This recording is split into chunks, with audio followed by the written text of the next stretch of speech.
देश शरिया से नहीं चलेगा, देश शरिया से नहीं चलेगा। मैं आपको अगर बोल रहे तरह तो मैं चला जाता हूँ। मुझे मालूम है आपकी आवाज बहुत तेज है, लेकिन मेरी आवाज भी कम नहीं है। अरे तो अच्छा है ना, मैं तो आपको वैसे भी जानती हूँ ऑन एयर भी। आप चाहती हैं कि मैं बोलूं या नहीं बोलूं? बोलिए, लेकिन मैंने सिर्फ एक बात कही थी आप चाहती हैं मैं बोलूं या नहीं बोलूं? आप कौन सी किस किस्म के इंक्वायरी कर रही हैं? आपने 8 पैनलिस्ट, आपके पास मेरी बातों का जवाब नहीं है होगा। आपको मालूम है? बात कहिए ना, कितनी बार और दोहराऊं कि अपनी बात रखिए। आप पैसे लेकर यहाँ मुसलमानों को गालियां देती है। अभी मजा आएगा ना भिड़ो। पैसे लेकर मुसलमानों को गालियां देती हैं। कौन से पैसे लेकर? प्रूव कीजिए, कौन से पैसे लेकर? शर्म आनी चाहिए आपको। बेशर्मी की हद है तस्लीम रहमानी। मुसलमानों को गाली देती है और झूठ बोलती है। शर्म आनी चाहिए आपको। आप मुझे पर्सनली भी जानते हैं और इस तरीके की बातें करेंगे। कितनी निष्ठा भरी बातें कर रहे हैं आप।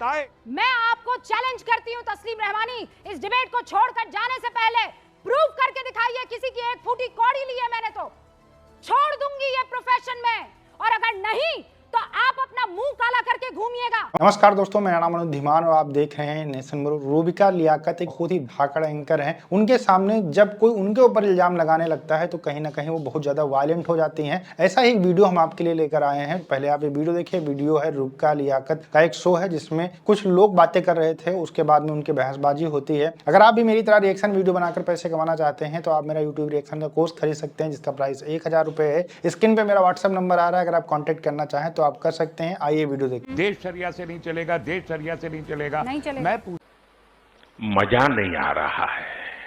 हम करते हैं प्रबंध, आप चिंता मत करिए। चाहता हूं पिछले 75 साल में अगर आप मुझे बोलने देंगी तो मैं बोलूं, वरना मैं इजाजत ले लूं आपसे।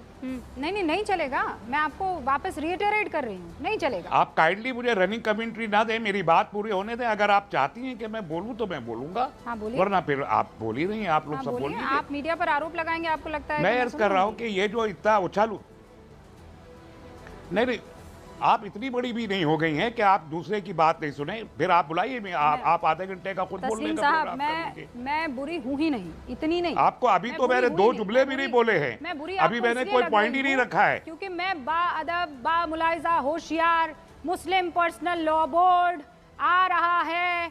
मैं बोलूँ या चला जाऊँ, या आप ही को बोलना है? रूबिका जी, अगर आपको बोलना है तो मैं चला जाता हूँ। आपको अगर बोलना है तरह तो मैं चला जाता हूँ। मुझे मालूम है आपकी आवाज बहुत तेज है, लेकिन मेरी आवाज भी कम नहीं है। अरे तो अच्छा है ना, मैं तो आपको वैसे भी जानती हूँ ऑन एयर भी। आप चाहती हैं कि मैं बोलूं या नहीं बोलूं? बोलिए, लेकिन मैंने सिर्फ एक बात कही थी। आप चाहती हैं मैं बोलूं या नहीं बोलूं? आप कौन सी किस किस्म के इंक्वायरी कर रही हैं? आपने 8 पैनलिस्ट बुला रखे। हाँ, नहीं, आपने 8 तो पैनलिस्ट बुला रखे और बोले आप खुद जा रही हैं। क्यों बुला लिया फिर लोगों को?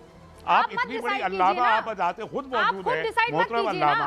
तो ठीक है, आप बोलती रहिए, फिर हम लोग भी मैं ही दिखूंगी, आमना भी मैं ही दिखूंगी, जो भी इसके पक्ष में होगा वो मैं ही दिखूंगी। मुझे तो सब दिख गए। मैं मौका दे रही हूँ आपको। आप शायद मुझे सुनना नहीं चाहती हैं। आप अगर मुझे सुनना नहीं चाहती हैं तो मैं चला जाता हूँ। आगे बोलना शुरू कर दीजिए। मैं चला जाऊंगा अगर आप मुझे सुनना नहीं चाहती। आप सुनिए सर, मैं आपको रोक तो नहीं सकती हूँ, लेकिन इतना आपसे कह सकती हूँ कि अब आप अपनी बात रख सकते हैं। ठीक है। नहीं, आप अगर ये बदतमीजी करेंगी कि आप अपनी ही सुनाती चली रहेंगी और दूसरों की नहीं सुनेंगी, मैं चला जाता हूँ। सेंटेंस बोला था, आपको बर्दाश्त नहीं हो सकते मेरे 2 जुमले भी। आपके पास जवाब नहीं है देने के लिए।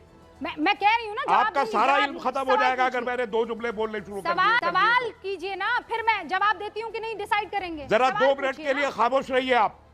चड्ढा समझाओ इसे, समझाओ। नहीं, वो 2 मिनट के लिए खामोश रहिए आप। वो आप डिसाइड नहीं करेंगे। नहीं, मैं ही डिसाइड करूंगा कि मैं ये तो डिसाइड करूंगा कि मुझे बोलने के लिए आपको जो या कहना आपकी है लालता कहिए, सुनने पर के लिए। आप होती कौन है मुझे डांटने डपटने वाली? राइट क्या है आपको? आपको क्या राइट है? मैं अपनी बात कह रही हूँ। कौन है कि आप मुझे डांटेगी डपटेगी? आप है क्या चीज? आप है क्या चीज? एक टेलीविजन की एंकर है आप, आपको एंकरिंग करनी नहीं आती, आप मुझे डांटेगी? मैं बहुत कायदे में आपसे बात करूंगी। ये सारे जुमले मैं नहीं इस्तेमाल करूंगी। एक अच्छे घर से आती हूँ, मैं बहुत कायदे से, आप मेरे बड़े हैं, मैं बहुत कायदे से आपसे बात करूंगी, बात करूंगी, लेकिन मैं एक लाइन जरूर कहूंगी कि आपके पास मेरी बातों का जवाब नहीं है होगा। आपको मालूम है? बात कहिए ना, कितनी बार और दोहराऊं कि अपनी बात रखिए। आप पैसे लेकर यहाँ मुसलमानों को गालियां देती हैं। अभी मजा आएगा ना भिड़ो। पैसे लेकर मुसलमानों को गालियां देती हैं, कौन से पैसे लेकर? प्रूव कीजिए, कौन से पैसे लेकर? शर्म आनी चाहिए आपको। बेशर्मी की हद है तस्लीम रहमानी, मुसलमानों को गाली देती है और झूठ बोलती है। शर्म आनी चाहिए आपको। आप मुझे पर्सनली भी जानते हैं और इस तरीके की बातें करेंगे, कितनी निष्ठा भरी बातें कर रहे हैं आप। मैं आपको चैलेंज करती हूँ तस्लीम रहमानी, इस डिबेट को छोड़कर जाने से पहले प्रूव करके दिखाइए। किसी की एक फूटी कौड़ी ली है मैंने तो छोड़ दूंगी ये प्रोफेशन में, और अगर नहीं तो आप अपना मुंह काला करके घूमिएगा। I give you that challenge. Prove कीजिए किसी की फूटी कौड़ी मैंने ली है, और मुझे आपसे कोई बात नहीं करनी है। आप जैसे बेशर्म आदमी से मैं इसलिए बात नहीं करूंगी क्योंकि आपको अपनी बात रखना ना आए तो आप लड़की के ऊपर अटैक करने लगे। अरे प्रूव करो ना तस्लीम रहमानी, प्रूव करो कि मैंने किसी की एक फूटी कौड़ी खाई है। प्रूव कीजिए कि मैंने किसी की फूटी कौड़ी खाई है, वरना अपना मुंह काला करके पूरे मार्केट में घूमिएगा। याद रखिएगा।